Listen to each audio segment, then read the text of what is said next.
work out about 550 projects, everything from individual cracks in the sidewalk at the corner of St. Charles and Canal, for example, to what to do about Plaza Tower. That number actually ballooned. It actually ended up being well over 1,000. And as folks know, and as you can see from driving down Poydras Street this morning, we got basically all of it done. Like about 95% of it got done. Some assumptions. I assumed that we were going to walk into a situation where we were really behind the 8 ball, and there were going to be some things that were going to make getting work done really difficult. I assumed that there'd be not nearly enough money. That turned out to not be the case at all. We ended up doing, we haven't done the final tally, but Leo, John, I'd say around $80 million of projects got done. Less than 10% of that was new money. The next assumption is that we were going to run into constraints of capacity, that there would be folks within the city, within the state, within Sewer and Water Board, contractors that just wouldn't have the manpower, frankly, or the resources to get it done. Turned out not to be the case. There was a level of ability and wherewithal that made getting the projects done fairly straightforward. So there were not capacity constraints. And then the last is that we were very worried that we were going to run into resistance because we were basically being dropped in as a foreign body, and that folks were going to push back on us, and we were going to have to really manage that, hence the donuts. And what we discovered is that that wasn't the case at all. What we discovered is that everybody actually was motivated, wanted to do a good job, and were thrilled to be part of this large, diverse, winning team. And so all of our negative assumptions turned out to be wrong, and we actually had an experience that was intense, but was remarkably free of frustration given what one would, assume.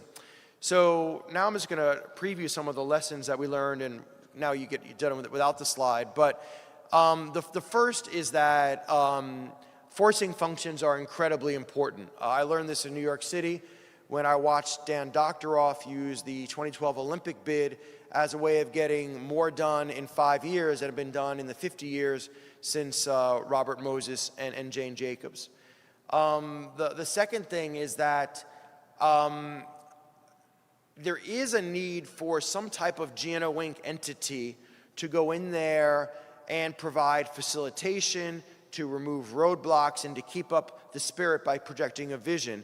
And sometimes having an organization, the second one, de-risking, is really interesting. I've now survived a number of bureaucracies, a city government, state government, corporate environments I've worked in. What I've discovered is that people have this idea that leadership is all about barking out directions. And what seems to be more effective is not the barking out of directions, but by asking people and by being specific about what needs to get done, you're actually de-risking that action for the individual, because they've learned in the past that when they go and do something proactively, they get in trouble, they get their wrist slapped. So you almost develop a learned helplessness. And so leadership is about assuming risk and saying, do it, and if it's a problem, then I get blamed, which is kind of a counterintuitive bit. And then the last two is, and this is a real BGR thing, I think back in June, I probably would have said that systems change, whether it's physical systems or organizational systems, are a prerequisite for progress in this city or any old organization that's kind of ossified. What we discovered is that just by showing up every day and working the punch list and keeping the spirit up, we were able to get a tremendous amount done, basically a decade of deferred maintenance, even with our janky systems, our janky organizations, our strange laws. So you don't need to go through this massive organizational kind of revolution in order to get things to a pretty, not a Singaporean level, but a darn good level. And just the last one, and then I'll shut it down, is people said, what do you hope the legacy of this was? Well, I hope the legacy is the streets, is my pothole is gone, is the over 20 art installations that are beautiful throughout the city. But I hope that the psychosocial legacy is that we've now raised our expectations. And this line I use, people keep saying it back to me, is that we never again have to suffer the indignity of mediocrity, which is hard, Ben, to say if you have a stuffed nose, but it's an important line. And so hopefully we've raised expectations about what we can be and recognize that we can still be New Orleans, we can still be strange, we can still be rich, we can still be a place where the only sin is being boring, but we can also have nice things. And hopefully that was the legacy.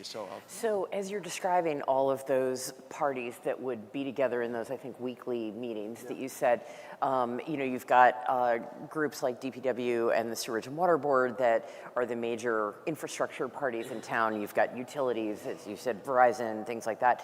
Are you saying that those folks wouldn't normally meet? Like, I guess I'm a little surprised that there is what sort of coordination existed? Well, okay, so there is beforehand.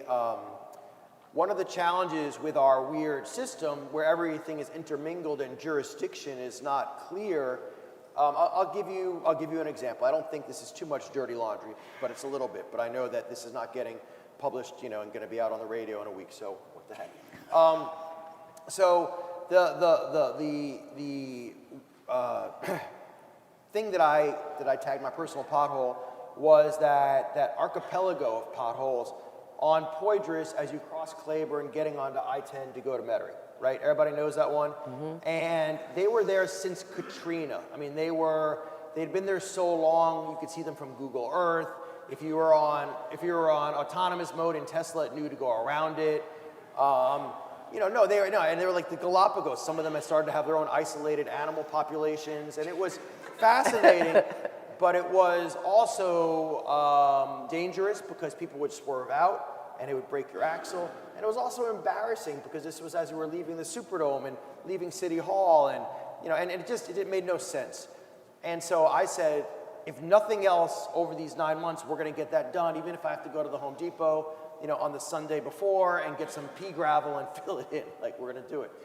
And so I went to DPW and I said, can we get that pothole or set of potholes fixed? And they said, absolutely, but it's a sewer and water board problem because it's actually a water main leak and that's what's eroding, the surface, so you got to fix that first. Okay.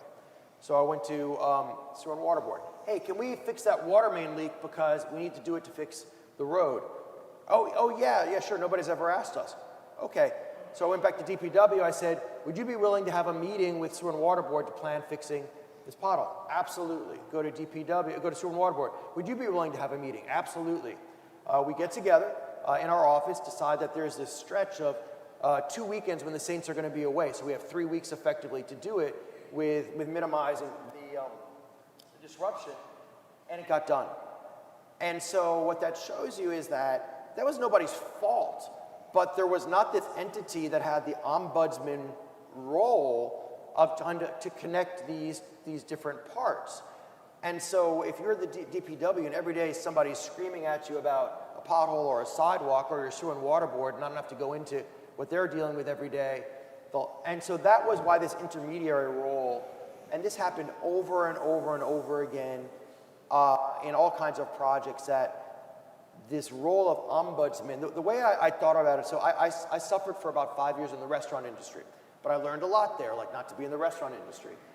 The role, has anybody here worked in restaurant? Like, people know? Okay, so the role that we played was the expediter. The expediter stands at the line of the kitchen, doesn't know how to cook, doesn't serve tables, too clumsy, but makes sure that everybody is getting their food, points out if there's a table that needs to be bussed, right? Points out if there's a plate that's orphaned back in the kitchen. And without that, it's really hard for the restaurant to work well. And I think that was the role we played. Are there too many entities involved in New Orleans infrastructure? And is responsibility for getting things done too fragmented in our city? Well, so yes. We know that, right? That we're too fragmented. And that's the result of having an old city where these structures have built up over time. Sometimes for very good reason, like civil service, that now have become, maybe not as efficient as they once were. And so, my answer, my quick answer is yes, clearly. But I think, again, the revelation that we had in this thing is that we can approach this in one of two ways, given our our limited time on this mortal coil, right? We can either say we need systems change and we're going to go through through an overhaul and we're going to redesign and rebuild the city physically and organizationally as if we were doing this de novo, right? And that's intellectually and BGR-wise super attractive. But what we learned in the Super Bowl is that, or we can just like, you know, play with the band we got and say, this is not ideal, it's not how we would design it, but guess what? With, you know, just one entity kind of optimizing the Rube Goldberg, we can get the ball to go down. And that to me was a major, major revelation and actually a major relief. Because, you know, when we get into these discussions, I'll be specific. So one of the discussions that we've had, maybe not, I don't know how formal it's been yet because my brain, but it's about the city manager form of government.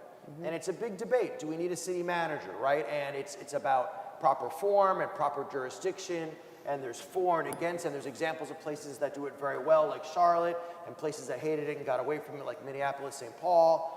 It becomes a racial issue. It becomes an issue of power. And so we could either, you know, spend a lot of time trying to figure out how to get that done and get that passed, and maybe it works, or what we kind of saw here is that if you have an individual who has effectively delegated the role of this city manager, whether it's the CAO or it's a third party or it's the mayor themselves, you can kind of do a faux city manager, and it works pretty much the same way. It works almost as well. So, Michael, you referenced the forcing function of the Super Bowl. It's right around the corner. We've got limited time. We got to get things done. How can the city of New Orleans kind of bake that concept in? How can we come up with other forcing functions and institutionalize those so that there's a sense of time on sweep that things need to get done? That's the intention. The good thing about New Orleans is that, and we all know this from knowing how exhausting it is living here, there's always the next thing that's happening in 2 weeks, right? Now it's French Quarter Fest, then it's going to be Jazz Fest, then it's going to be Essence. And so, and if you actually look at the group that Joe Threat originally created, it was originally, or it is still called the Super Gras Group, because he was looking at it as the Super Bowl and then as Mardi Gras. And what Joe's intention is, to keep it, you know, torturing the football metaphor, is that we're going to keep moving the goalposts. So next it's French Quarter Fest, then it's Jazz Fest, then it's Essence. And so because we have this seasonality of events, we can keep using those as our next forcing functions. And is it arbitrary and artificial? You know, yes and no. I mean, anything could be the date, but having that as a vision, and I was talking to Dan Doctoroff, who was the guy who rebuilt New York after 9/11, and he sadly has ALS just like Steve Gleason, so they work together. And I was asking him, you know, how is New York so effective rebuilding, almost getting the Olympics after 9/11? And he said, well, you know, we had very good technocrats around, starting with Mike Bloomberg and everybody he hired. It doesn't hurt if you're like the fourth richest person on the planet. But he said also, what I was really good at was setting a vision. And so to me, metaphorically, it's that you need to be able to make sure you don't trip on the sidewalk, but you also need to have somebody who's saying, this is where we're walking to. And if you do that, people get a little, you know, pep in their steps. So that's part as well. 2025 is a municipal election year. What are the implications of this for our next mayor and council? You know, what sort of commitment would you like to see from candidates running for mayor, candidates running for council, on how to incorporate the types of things that you've been talking about here this morning? It's just very simple. You know, like I said, keeping the beat going. What we did, again, is so simple and doesn't require changing really anything. So just a commitment to this level of partnership, both within the city, between the city and the state, and openness to everybody working together towards a common goal, which again sounds like a sermon, but it's exactly what the Super Bowl was.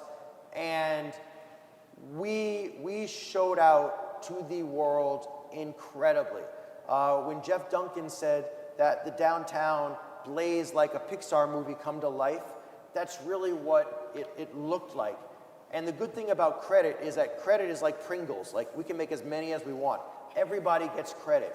So the mayor gets credit, the governor gets credit, the council gets credit, all the individuals and organizations get credit. And so The commitment that we'd like to see, I think, is a very simple one, is just to continue to support this low-cost, very simple, mode of success, of working together.